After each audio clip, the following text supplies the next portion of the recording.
दोस्तों, वो एक गलती कहानी का भाग 1 मैं आपको पहले ही सुना चुकी हूँ, जो कि आपको चैनल पर मिल जाएगा। तो चलिए भाग 2 की शुरुआत करते हैं। पर इसके पहले कृपया वीडियो को लाइक, शेयर और चैनल को सब्सक्राइब करना ना भूलें। अब तक आपने पढ़ा। सोनिका उसके पीछे पीछे दरवाजे तक आई तो देखा सब लोग कार में बैठे थे, पर पता नहीं क्यों ये लोग अभी भी गए नहीं थे। सोनिका वहीं दरवाजे पर खड़ी उन लोगों को देख रही थी। ऐसा लग रहा था जैसे वो लोग किसी का इंतजार कर रहे हैं। 10 मिनट बाद उसे घर के काम करने वाली मेड आती दिखी। उनके आने पर जतिन की माँ ने उन्हें अपने पास बुलाया और उन्हें कुछ समझाकर वो लोग वहां से निकल गए। अब आगे मेड घर में आ गई तो सोनिका ने दरवाजा बंद किया और आकर सोफे पर बैठ गई। मेड अपने काम में लग गई। सबसे पहले उन्होंने जतिन की माँ के कमरे की सफाई की और फिर बाहर निकलकर उस कमरे के दरवाजे पर ताला लगा दिया। उन्हें ताला लगाता देखकर सोनिका ने पूछा, अरे काकी, ताला क्यों लगा रही हो? उसकी बात सुनकर मेड ने उसकी तरफ देखा और बोली, मैडम ने कहा है कि उनके कमरे की सफाई करके ताला लगा देना। सोनिका ने उसके आगे कुछ नहीं कहा, पर उसे हैरानी तब हुई जब मेड ने चाबी उसे देने की जगह अपनी कमर में खोस ली और घर के बाकी के कमरों की सफाई करने लगी। एक नौकरानी पर भी आंख मूंद कर विश्वास था, पर अपनी बहू पर नहीं। माना कि मेड यहाँ कई सालों से काम कर रही है, पर वो भी तो इस घर की इकलौती बहू है। आज नहीं तो कल उसे ही तो सब कुछ संभालना है। खैर, सोनिका ने देखा कि जैसे जैसे मेड सफाई करती जा रही थी, वैसे वैसे सब कमरों पर ताला लगाती जा रही थी। उसने सिर्फ सोनिका का कमरा, रसोई और हॉल ही छोड़ा था, जहां ताला नहीं लगा था। काकी, आप तो जा रही हो, अब सारे कमरों को ताला लगा दिया तो चाबी भी दे दो, नहीं तो जब वो लोग आएंगे तो दरवाजा कैसे खोलेंगे? उसकी बात सुनकर मेड बोली, माफ करना बहुरानी, पर मेम साहब ने मना किया है आपको चाबी देने से। उन्होंने कहा है कि ताला लगाकर चाबी पड़ोस वाली आंटी को दे जाना। कहकर मेड घर से निकल गई, जबकि सोनिका सोफे पर बैठी एकटक उन्हें जाती देखती रह गई।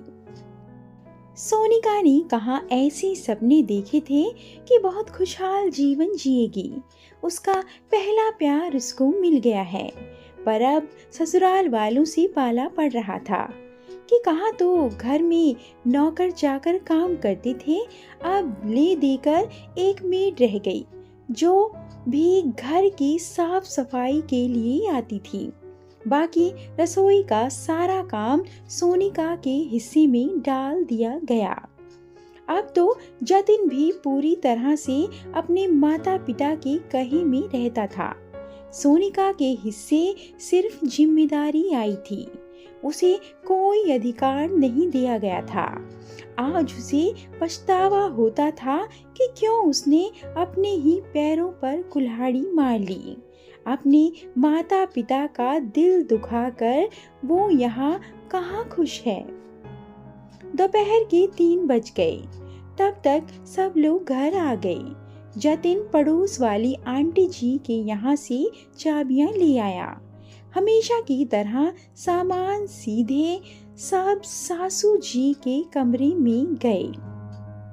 अभी सब लोग सामान के साथ सासू के कमरे में ही थे कि सोनिका उन लोगों को खाने के लिए बुलाने आई।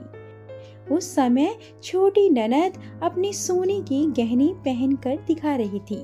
जिसकी शॉपिंग शायद आज ही की गई थी। एकदम से सोनिका को वहां देखकर उसने फटाफट ज्वेलरी निकालकर बैग में रख दी। वहीं सासू जी सोनिका को देखकर गुस्से में बोली, बहू, तुम्हें बिल्कुल तमीज नहीं है कि किसी के कमरे में कैसे जाया जाता है? तुम यहाँ मेरे कमरे में क्या कर रही हो? अचानक सास के सवाल से हड़बड़ाती हुई सोनिका बोली, जी मैं वो दरअसल आपको खाने के लिए बुलाने आई थी। उसकी बात सुनकर जतिन नाराज होकर बोला, खाना क्या भागा जा रहा था? आकर खा तो रहे थे। यूं एकदम से मम्मी के कमरे में आने की हिम्मत कैसे हुई? जतिन ने जिस तरीके से दुत्कारते हुए सोनिका से कहा, उसे सोनिका बिल्कुल बर्दाश्त नहीं कर पाई। उसकी आंखों में आंसू आ गए और वो बोली, ये आप मुझसे किस तरह से बात कर रहे हैं? मैं भी तो इसी घर की सदस्य हूँ। मैं भला इस कमरे में क्यों नहीं आ सकती? नहीं आ सकती तुम मेरे कमरे में। मुझे नहीं पसंद है तुम्हारा यहाँ आना। यहाँ सारा कीमती सामान रखा होता है। अचानक से सास बोली। उनकी बात सुनकर सोनिका को ऐसा लगा जैसे कोई उस पर चोरी का इल्जाम लगा रहा हो। आपको मुझसे ज्यादा मेड पर विश्वास है, जबकि मैं आपके घर की बहू हूँ। मैं घर में मौजूद थी, फिर भी आपने मेड से कमरों में ताला लगवाया और चाबी आंटी के घर पर दे दी। आपको मुझ पर रत्ती भर भी भरोसा नहीं है? सोनिका बोली, हाँ नहीं है, मुझे तुझ पर भरोसा। भला हम तुझ पर भरोसा क्यों करें? अरे जो अपने माँ बाप की नहीं हुई वो हमारी क्या होगी? तू तो तेरे ही माँ के गहने चुरा के भागी थी ना? याद है कि भूल गई? फिर तेरा क्या भरोसा है कि तू हमारे गहने नहीं चुराएगी? यह सुनकर सोनिका बिल्कुल हैरान रह गई। उसे ऐसा लगा जैसे किसी ने आईने के सामने खड़ा कर उसे शर्मिंदा कर दिया। अपनी इस प्रतिबिंब को तो वो देख भी नहीं पा रही थी और ना ही कुछ कह पा रही थी। इसलिए अपने आंसू लेकर कमरे के बाहर निकल गई और अपने कमरे में जाकर बैठ गई। आज सचमुच उसके माता पिता का चेहरा उसे याद आ रहा था। उनके विश्वास को तोड़कर आज जो कुछ उसे मिल रहा था, शायद वो उसी के लायक थी। दोस्तों, कहानी आपको कैसी लगी कमेंट करके जरूर बताएं और ऐसी अधिक कहानियों के लिए कृपया वीडियो को लाइक, शेयर और चैनल को सब्सक्राइब करना ना भूलें। धन्यवाद।